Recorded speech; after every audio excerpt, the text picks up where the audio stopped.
दिन वहाँ पे थी और मैं मेडिटेशन कर रही थी। तो मैंने ये नोटिस किया कि मेरा फ़ोकस कितना वीक था पहले। मतलब जब मैं कर रही थी तब तो मैं बहुत अच्छा फ़ील कर रही थी। हालाँकि थॉट्स कंटिन्यूअसली आते थे मेडिटेट करते टाइम, बट फिर भी मैं बहुत पीसफुल थी, बहुत सुकून था।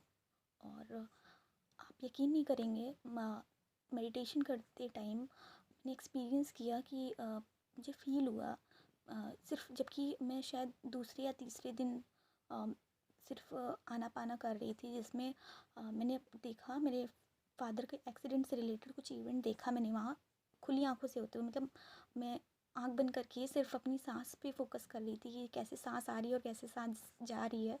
उसमें मैंने अपने फादर को देखा कि वो किसी ट्रबल में है।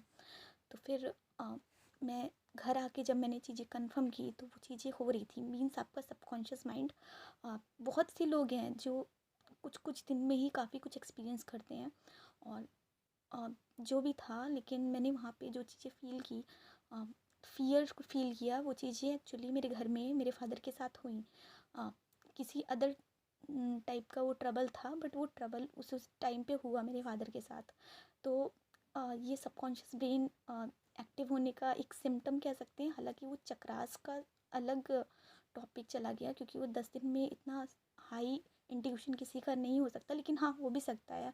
पता नहीं आपके कितने प्रीवियस जन्मों के जो कर्मा हैं वो कितने अच्छे रहे हों कि बहुत जल्दी आपका सबकॉन्शियस ब्रेन बहुत ज़्यादा एक्टिव हो जाए। मैं बुरे इवेंट्स को फ़ील कर लेती हूँ, चाहे वो मेडिटेशन नहीं करती थी तब भी होता था। बट ये चीज़ हुई तो ये पता चला कि इनर वर्ल्ड में जाना, पूरी साइंस जिस तरह से एस्ट्रोलॉजी को आप साइंस की तरह देखते हैं, इसी प्रकार से विपस्सना भी गौतम बुद्ध की विद्या है। और उसे करने का सबसे बड़ा लाभ मैं आपको बताऊं, आप सबसे बड़ी एक क्वालिटी देखेंगे वहाँ पे।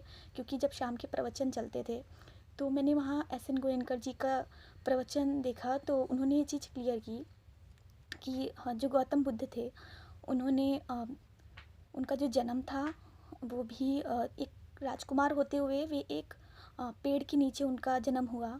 और उन्होंने अ, अपना जो ज्ञान है वो सारा उनको पीपल के पेड़ के नीचे ही हुआ। और जो उन्होंने अपने प्राण त्यागे और वो भी उनका मतलब पीपल के पेड़ के नीचे ही हुआ, मतलब एक खुले मैदान की तरह ही, जिसमें पीपल के पेड़ मतलब उनके पास था। तो उनका इतने बड़े एक राजकुमार होते हुए भी उन्होंने ऐसा मतलब उनका लाइफ का साइकिल रहा जो जन्म से लेके उनकी मृत्यु तक था।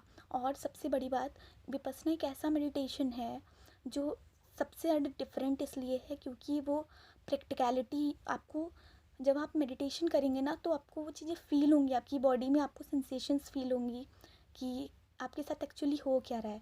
तो वैसे भी मरकरी, अगर हम मरकरी को देखें तो मरकरी एक ऐसा प्लैनेट है जो प्रैक्टिकलिटी को शो करता है। चाहे आप जेमिनाई साइन लीजिए, चाहे मरकरी की क्वालिटीज़ ले लीजिए, चाहे आप वर्गो साइन लीजिए, हर जगह प्रैक्टिकलिटी आपको दिखेगी। कहीं पे भी आपको वो चीज़ें नहीं दिखेंगी जो आप फील, मतलब आपको जहाँ पे हार्ड वर्क नहीं करना है।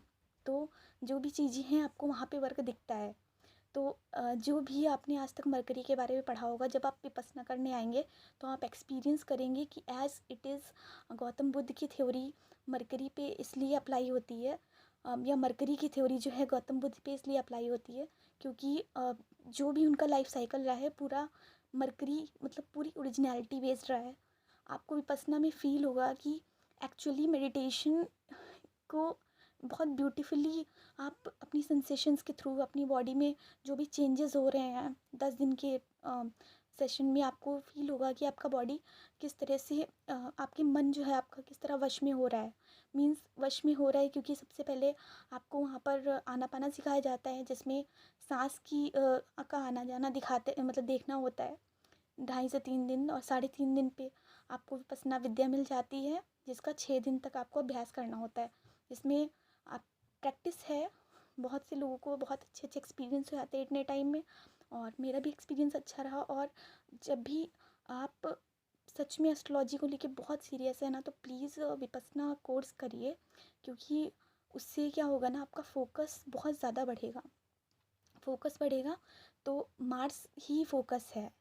और आपका फर्स्ट हाउस और एट्थ हाउस एक्टिव हो जाएगा। मीन्स आपका जो डेप्थ की जो नॉलेज है, मतलब ऑकल्ट साइंसेस हैं, तो फर्स्ट हाउस और एट्थ हाउस, तो एट्थ हाउस के लिए और जहाँ भी आपका स्कॉर्पियो प्लेस्ड, वो हाउस एक्टिवेट हो जाएगा ये करते करते। और थर्ड हाउस की तो एक्टिविटीज़ हैं ही है सबकॉन्शियस ब्रेन के लिए। तो पूरी तरह से आपके मन की ही मतलब यहाँ पर बात है कि आपका माइंड कितना फोकस्ड है। ये आपको विपस्सना मेडिटेशन से आपको अपनी कमज़ोरी, आपकी स्ट्रेंथ सब पता चल जाएगी। चाहे आपका फोकस कितना भी वीक हो, वहाँ अगर आप विपस्सना मेडिटेशन करते हैं, जाते हैं, कोर्स करके आते हैं और रेगुलर प्रैक्टिस करते हैं, तो मैं श्योर हूँ कि रेगुलर प्रैक्टिस से आप एस्ट्रोलॉजी में बहुत ही बेहतर होंगे और हो जाएंगे। क्योंकि मैंने नोटिस किया कि पहले के कंपैरिजन में मेरा फोकस बढ़ा है। मैं अब ज़्यादा से ज़्यादा टाइम अपनी एजुकेशन को दे पाती हूँ और बहुत एक जेन्यून लाइफ जी रही हूँ। और अपनी एजुकेशन को लेके जो चीज़ें मुझे पहले बहुत देर में समझ में आती थी, अब मुझे वो सब चीज़ें थोड़ा सा पहले समझ में आ जाती। डिकोड करना थोड़ा सा इजी हो गया है। जैसे भी कोई बुक का श्लोक पढ़ रही हूँ, तो पहले डिकोड करने में बहुत सोचना पड़ता था, लेकिन अब बहुत चीज़ें इजी नहीं, लेकिन फिर भी एक होता है ना, आपके माइंड में चीज़ें बैठ जाती हैं। आपको पता है आपको कौन सी चीज़ कैच करनी है, किसको डिस्ट्रॉय करना है, तो आपको वो चीज़ें कैच करना आ जाता है। तो प्लीज़ आप सब एस्ट्रोलॉजी में अगर इंटरेस्ट रखते हैं तो अपनी मेंटल पीस के लिए तो मेडिटेशन करिए ही, और अपनी एजुकेशन के लिए भी आपको इससे लाभ मिलेगा। तो अगर आपको ये वीडियो पसंद आए तो मेरे चैनल को सब्सक्राइब करिए और मेरे वीडियो को लाइक करिए। Thank you.